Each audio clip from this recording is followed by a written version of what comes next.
जब हमारे आए तो लाभ बाल बच्चा मार दे कुल जवान हम तो साथ रहे थे, हम तो बोले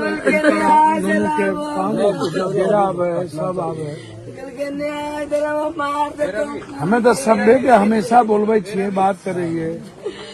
बेटी 5 गो पोती को जवान भी आयल, कैसे हो तो शादी ना गलत को मिलवा माता जी हम तो ककरो ने बख्शे छिए। तो दबाजी हम अकेले का करिए। मीडियम तोरा बाजू उठेबे करो सगरो।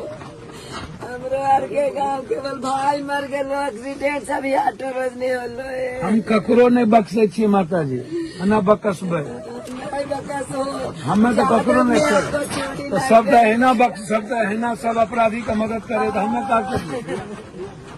हमारा गोली इधर से इनमें निकल गया, देखिए ये एक्सीडेंट है, ये एक्सीडेंट है। देखिए कहता कि एक्सीडेंट है, गोली कोई नहीं दर्शाता, वीडियो नहीं दर्शाता, गोली झांक झांक के बात करता है मीडिया भी।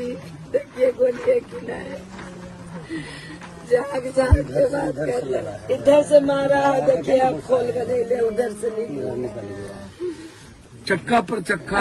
चक्का देखिए न सर, गोड़ तोड़ दिया। देखिए देखिए थरवा चढ़ाया, गोड़वा टूट गया। देखिए घसेट घसेट के मारा। देखिए न कलटिए न, देखिए इसको करिए सर अभी सबसे सरियाएगा, तो बाहुबली बन के सबको खा रहा है।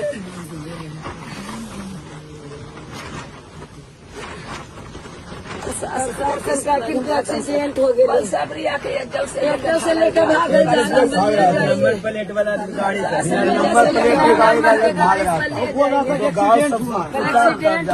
इतना बढ़िया टूट के तलाश के खराब कर देते, प्रशासन बस तब जाके रोका। बल पर लेके चल जाएगा, भागल जहलखिन के वाला एक्सीडेंट से किया है। ठीक है, हमारे जाने रहेगा कि रतिया के कहाँ लेगा, भलाई करे लेकर भागल जाए। कल हम देखे छे, बात कर लिए हम आई जी औरत से, कल पोस्टमार्टम में देखिए कि कैसे होते। हम कोशिश करबे कि ऊपर से नीचे जितना लीडर है सब बोले। ऐसे ही लोगों को चारों तरफ से आप आतंकी अभिप्राय सबको गोपालगंज से लेकर के बक्सर से लेकर आरा से लेकर सब जगह चारों तरफ आप ऐसे ही लोगों को टिकट देंगे। और हर घटना में इन्हीं आतंक का दाम क्यों आता है भाई? क्या कोई आप चले जाइए, यदि विपक्ष के कैंडिडेट सूरज भान है, उसके साथ कोई भूमिहार समाज के लोग हैं, तब भी मारे जाते हैं, तभी उसके घर पर गोली फायरिंग होती है। कोई एक ही जाति की बात है, अब यादव को टारगेटेड एक बार थोड़े यहाँ पर किया गया, महतो को, बिंद को या भानु को एक बार थोड़े टारगेटेड किया गया। तो लगातार हमला हो ही रहा है। बारसलीगंज में हुआ, यहाँ हुआ, गया में हुआ, हमला तो चारों तरफ से हो रहा है। इसको कौन सा राज आप कहिएगा? आप बताइए ना। जंगल राज 19 साल 20 साल पहलू का बात आप करते हैं। आप जो 16 सालों से यहाँ पर चारों तरफ आतंक का माहौल बनाए हुए हैं, लोगों की जिंदगी जीने का अधिकार छीन लिए हैं, पूरा का पूरा प्रशासन के संरक्षण में चारों तरफ से कवर्ड रहता है और मार करके जाकर के पूरे मजे लेता है और स्पीच देता है। जानवर से बदतर जिंदगी मारा गया दुलारचंद जी। आखिर गुनाह क्या था दुलारचंद जी का भाई कि आम लोगों के लिए जीते थे? हम तो 80 से इस व्यक्ति को जानते हैं, मेरा रिश्ता रहा है, व्यक्तिगत रिश्ता रहा है। क्या किसी कैंडिडेट को मदद करना, किसी कैंडिडेट के बारे में बोलना और किसी कैंडिडेट के गलत तरीके के बारे में बोलना क्या मौत का कारण बन जाए? और घसीट घसीट के मारिए, गाड़ी चढ़ा के मारिए और उसके बाद कह दीजिए कि एक्सीडेंट हो जाए। उसके बाद पैर में गोली मारा गया, दोनों गाड़ी पर गाड़ी चढ़ा दी गई। इतना बड़ा आतंक, हर घटना में एक ही आतंक का नाम क्यों आता है भाई?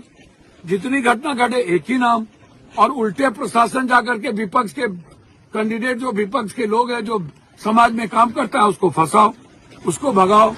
हमें तो डर है कि आगे कई घटना न घटे, बाहर के कैंडिडेट लल्लू जी न मारे जाएं, सूरज भान जी को न मार दिया जाए।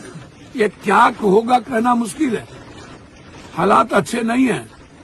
चुनाव आयोग से भी आप अपेक्षा नहीं कर सकते हैं। दिल्ली से, भागलपुर से लेके पटना तक सुपर सीएम का चलता है। उनको जिनका फोन जाएगा, हम तो पूरा का पूरा चाहेंगे सारे पदाधिकारी का निकाला जाए कॉल डिटेल, कब कब किसका किसका फोन आता है। हम सारे कॉल डिटेल जाना, जरूरत पड़ेगा तो हाई कोर्ट जाएंगे कि आप कॉल डिटेल निकालिए और उस कॉल डिटेल की जांच करिए कि सुबह से शाम किसका किसका फोन आता है। सर्विलांस पर लीजिए, सारे अपराधियों को संरक्षण, हर केस को डाइवर्ट करना, मेडिकल टीम गठित कीजिए, इनका पोस्टमार्टम करिए, अविलंब 48 घंटे के अंदर पोस्टमार्टम रिपोर्ट आप सार्वजनिक करिए और जिनका नाम इस घटना में दिया गया है उसकी गिरफ्तारी अविलंब हो और हाईकोर्ट के मॉनिटरिंग में इसकी जांच हो, एसपीडी ट्रायल हो और अविलंब एसपीडी ट्रायल करके उसकी सजा हो। पहले ही इन्हें होती। पिंटू हत्याकांड के बाद हमारे लोगों ने ही पैसे लेके कंप्रोमाइज कर लिया। यह लगातार उनके पाप और कुकर्म को के बारे में बोल रहे और तो कुछ भी दोष नहीं है इनका।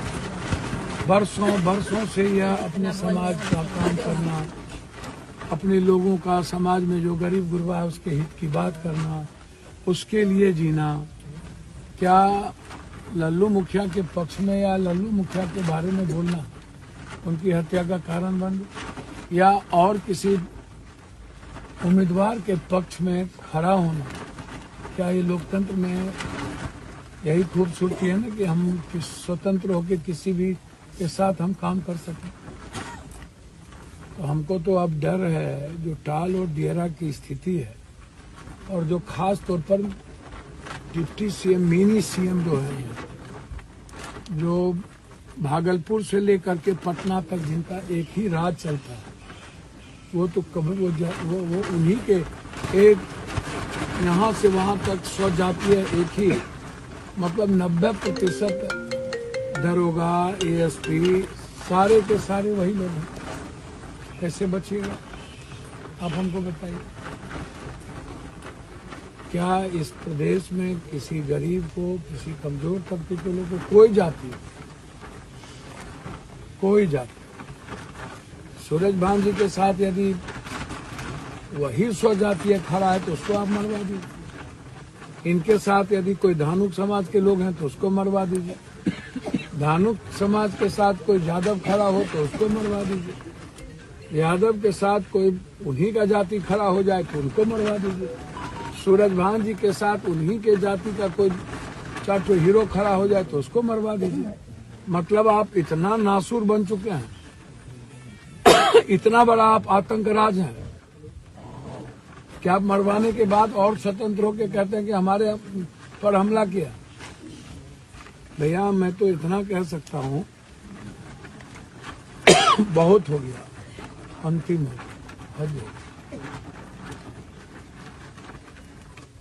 ऐसे लोगों के खिलाफ यदि सरकार संरक्षण दे रही है तो जनता को खड़ी होनी चाहिए और मुक्ति भी मिलनी चाहिए और आजादी भी मिलनी चाहिए। आतंक को आप स्थापित कीजिएगा तो एक दिन नासूर हो जाएगा और सर पर चढ़ के बोलेगा। इसलिए फेयर चुनाव की उम्मीद तो हम बिहार में नहीं करते।